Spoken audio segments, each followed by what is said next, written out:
On February 5th, 2022, the temperature in Aalborg dropped below freezing during a cold night. Mia Skadhauge Hoy, a 22-year-old girl, said goodbye to her friends after a lively party and began what seemed like a routine journey home. However, just a few hours later, she mysteriously disappeared. A grainy surveillance video captured her last known moments. Beside a bus stop, a black car door suddenly opened, and Mia vanished into the darkness. Who was in that car? What happened to Mia?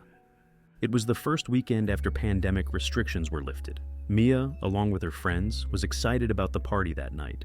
She had just completed her second semester at nursing school and was dressed in black, wearing black pants, curly blonde hair, white sneakers, and a black shoulder bag. From her appearance, Mia looked like any other typical college student. That night, she and her friends moved through Aalborg's biggest party streets, from bar to club, finally stopping at the Hades beer bar. Here, Mia danced and drank freely until 6 a.m., when the group headed to their final stop, Wolf Club. When the club closed, everyone was exhausted, but Mia was still full of energy, continuing to party and dance with strangers in her drunken state. For a 22-year-old Danish girl, this wasn't anything unusual. After leaving the club and having a brief conversation with her friends, Mia decided to separate from the group and head home.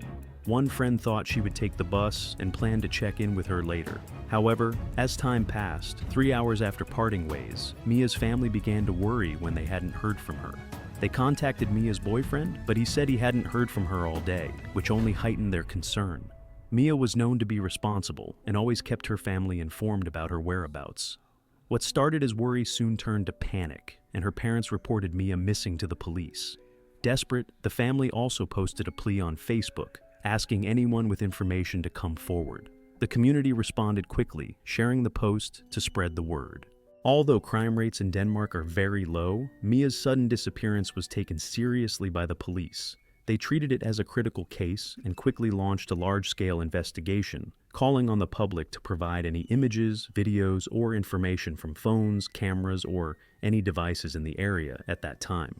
With the busy foot traffic in the area, the police hoped someone might have inadvertently captured an image of Mia.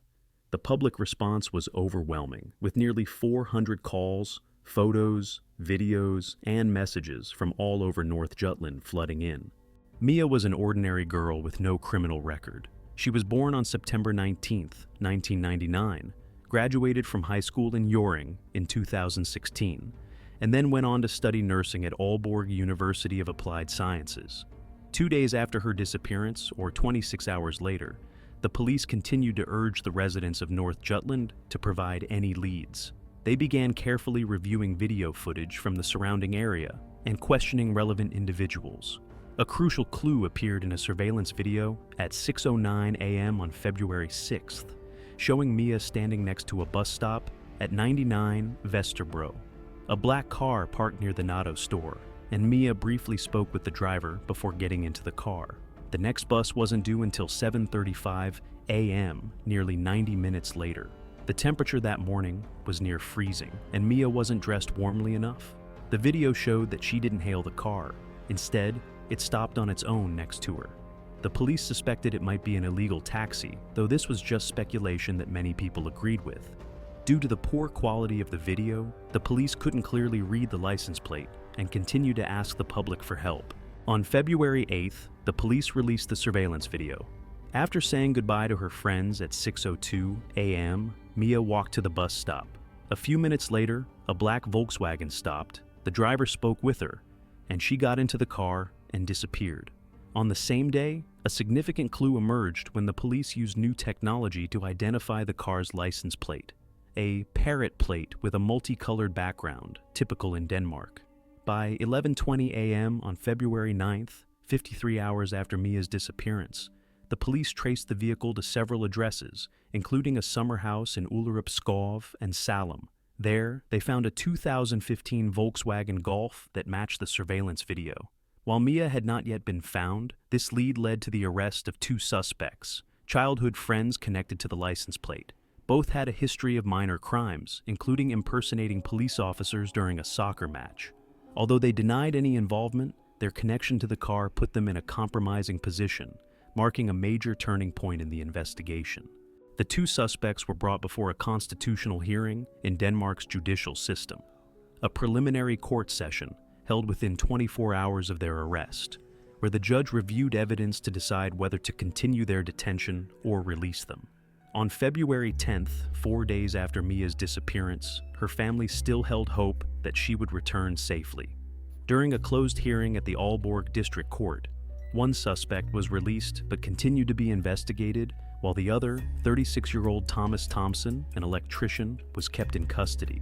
Thomas even agreed to voluntarily remain in custody for 4 weeks. A former soldier who had studied judo from a young age, his black car was registered under his name, making him the primary suspect who had picked up Mia that morning. Although the vehicle's GPS had been manually turned off 4 hours before Mia got into the car, the digital forensics team had recovered most of Thomas's route. The investigation focused on this route and the suspect's residences.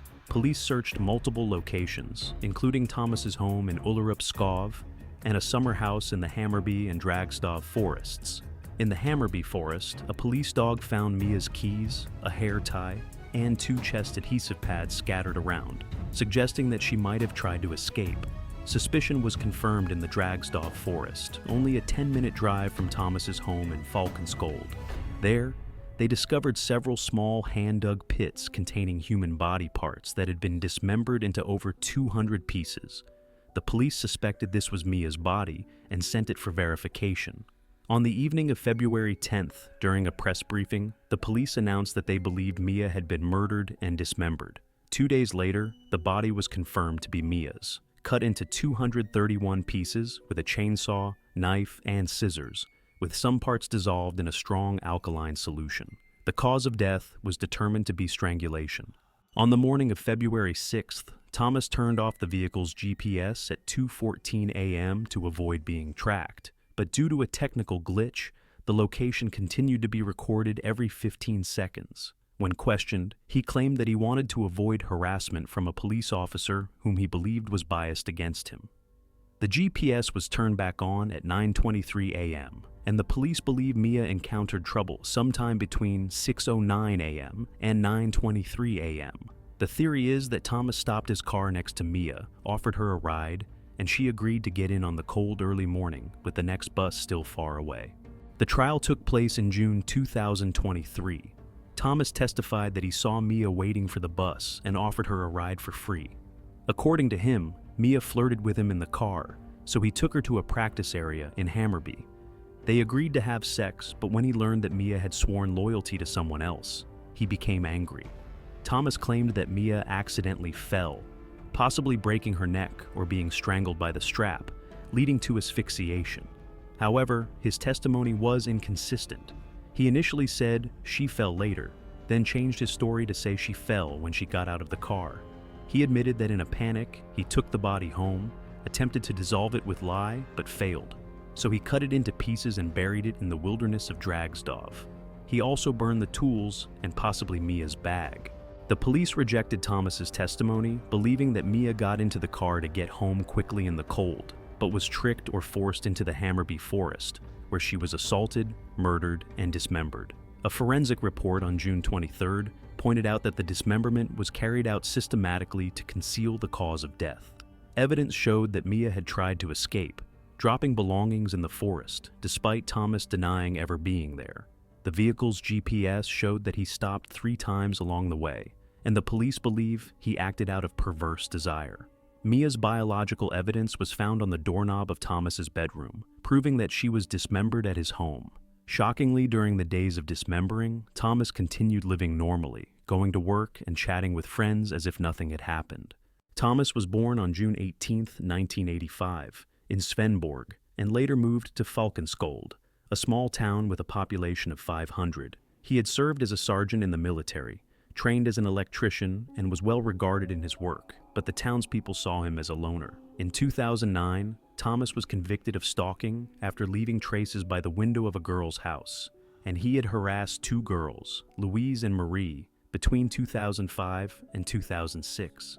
His DNA also matched a 2010 unsolved assault in Aalborg, but he was not prosecuted due to the statute of limitations. Thomas denied the charges of rape and manslaughter, but admitted to mishandling the body. The court found insufficient evidence to prove that he raped Mia. In June 2023, Thomas Thompson, 38, was sentenced for the murder of Mia Skadhauge Hoy, along with charges of attempted rape and improper handling of a corpse. The court emphasized the severity of the case, and based on psychological evaluations, he was remanded in custody.